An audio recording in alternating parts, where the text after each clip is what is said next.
Greetings and good day, everyone. Welcome to another episode of PNT Cinema Talk. My name is Paul Dulong, and because I'm feeling a little sick today, we're just going to plow through these as quickly as possible. Okay, so it looks like Kevin Smith is going to be making another Mallrats film, which excites me. He is also working on Clerks 3 first. Mallrats 2 will begin filming late 2016. He's already caught on a few people from the original, such as Stan Lee, Michael Rooker, of course Jason Mewes, and Shannon Doherty. So that's impressive. I can't wait to see how that goes. Kevin Smith was recently quoted saying, "I hate to disappoint people, but yes, I'm doing a Mallrats sequel." And while that is not disappointing to fans such as myself, who appreciate Kevin Smith's particular brand of crude humor, the critics really tore that movie apart when the original Mallrats came out, so I can understand why he's taking a little jab at them this time around. I loved all of his View Askew universe films. They just spoke to me in ways that just made me laugh. But possibly I just found them funny because I used to inhale an awful lot during those times. I've always been a fan of Jay and Silent Bob, and I'm just happy that they're coming back for a few more films. What do you guys think? Do you think they're too old to still be doing this, or are you happy that, once again, we get to be in that universe? Let me know what you think down in the comment sections below. I'm very curious to see how everyone else feels about this. Okay, topic number 2 is one I'm really excited about. Marvel has released the official synopsis for Captain America Civil War, and it is as follows. Following the events of Age of Ultron, the collective governments of the world pass an act to regulate all superhuman activity. This polarizes opinion amongst the Avengers, causing two factions to side with Iron Man or Captain America, which causes an epic battle between former allies. Alright, so how cool is that? Yeah, I realize that in the comic book it was all about the secret identity type of thing as well, but that just doesn't exist in the Marvel Cinematic Universe because nobody has secret identities. No one's covering their face, really. The only one who covers their face is Iron Man, and he outed himself in the very first movie. So yeah, secret identities is not an issue. Government regulation, that's a much more important issue. One that's topical, and one I can't wait to see how they tackle in this film. And since Sony and Marvel came to an agreement over the usage of Spider-Man in the Marvel Cinematic Universe, many people feel this will be the first film he shows up in, which makes perfect sense because if you read the comics, he was a central character plot point for this particular storyline. I think this would actually be a brilliant move by Marvel, seeing as how most of the hype for superhero films that come out in 2016 is hovering around the Batman vs. Superman film. But to have Spider-Man thrown in with a lot of the Avengers, that brings up the excitement and brings on some competition, so I am very excited for this. If this film even is a fraction as good as Captain America Winter Soldier, at least with its political commentary, this could really be a great film. Because even though it was a comic book movie, the last Captain America really tackled the issues of protection versus privacy. And let me tell you, if you don't care about that issue, maybe you should look into it a little bit more. So what do you think about what you're hearing about Civil War so far? Do you think this is going to be the first film to feature Spider-Man? Do you think this is going to actually make more money than Batman vs. Superman? I'd love to hear what you guys think. Which one would you see if you could only see one? Let me know in the comments section below. Alrighty, and since it's Monday, that means it's box office results time. So let's see how people are spending their money at the movie theaters this weekend.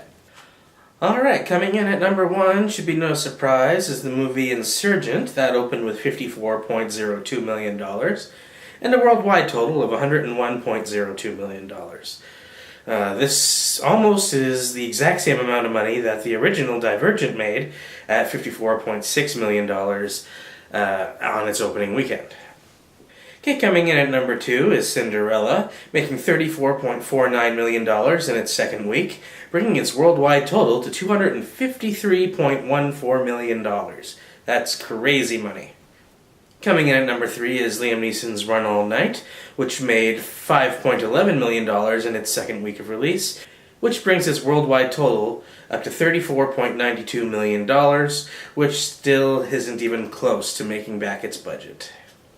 In the number 4 spot, we have The Gunman in its first week of release, which made $5 million this weekend. There is no worldwide box office totals for this movie at this time, so domestically it just brought in $5 million. Okay, in spot number 5, amazingly in its 6th week, is Kingsman: The Secret Service, which brought in another $4.60 million this weekend. which brings its worldwide total up to 295 million. People just must be talking about this movie. I haven't seen a movie hang into the top 5 for this long in a long time, so that's impressive. So did you check out any of those movies this weekend at the box office? If so, what did you think of them? Do you think they deserve to make as much or as little money as they did? Please let me know in the comment section below. Alright, next up, Universal Studios has just purchased the rights to a new comic book that just hit the shelves last week called Chrononauts. Alright, so why would Universal Studios jump on the bandwagon and buy the rights to this? The answer is, it's co-created by Mark Millar. For people who aren't familiar with Mark Millar, let's just say he's worked on a few comics that have gained some popularity over the years, including Marvel's Civil War, as well as titles such as Kick-Ass and Wanted, and not to mention Kingsman: The Secret Service, which is killing it at the box office right now. So, it's kind of a no-brainer for Universal to just grab whatever this guy's working on and make movies, because Universal, they want to go to the party. All Universal really had beforehand is their monster universe, and that kind of failed with Dracula Untold, so they're back to the drawing board with that. With comic book movies being more popular now than they ever have been before, it kind of makes sense to see why Universal Studios wants a piece of the pie. Especially since they really need one, because they haven't been doing the best lately. I myself have not read this comic, so I'm not all that really sure what it's about. But if Mark Millar is involved, I'm sure it's going to be great. And I'm going to definitely check out the movie when the time comes.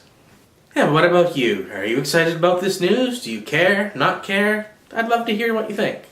Okay, and last up for today is the trailer for Mission Impossible Rogue Nation dropped online. The trailer is fine, it's just like all the other trailers. It's good, but not quite good enough to get me to go to the theater just yet. And my skeptical reasons have absolutely nothing to do with Tom Cruise. I think on camera, he's quite enjoyable. Off camera is something you can look up on your own. I'm not going to talk about it. Despite what you think of him, he can bring it. And I know I use that term a lot, but he can. The one thing that does not speak in this film's favor, at least in my eyes, is who's directing it. This film is being directed by Christopher McQuarrie, who's only directed 2 films before, which is The Way of the Gun and Jack Reacher. Those 2 films were snooze fests, at least for me. I didn't really care about them that much. So I'm not really sure how he's going to handle the Mission Impossible franchise. At least he has a built-in audience for it, so maybe that'll help. The action and stunts in the trailer look incredible in what you would come to expect from Mission Impossible. When directing Jack Reacher is on your resume, it just fills me with a little bit of hesitation. What do you guys think? Are you excited for the new Mission Impossible? Are you going to see it in the theater, or are you just going to wait for Blu-ray? I'd love to know what you think. And I think that just about wraps it up today. Sorry I sped through it. I am feeling sick. I'm going to go take some meds, curl up in a ball, and maybe watch a movie or 2. As always, my name is Paul Dulong, and I'll be back the very next time there's more movie news that I care enough to talk about. Thanks for watching, and I'll see you soon.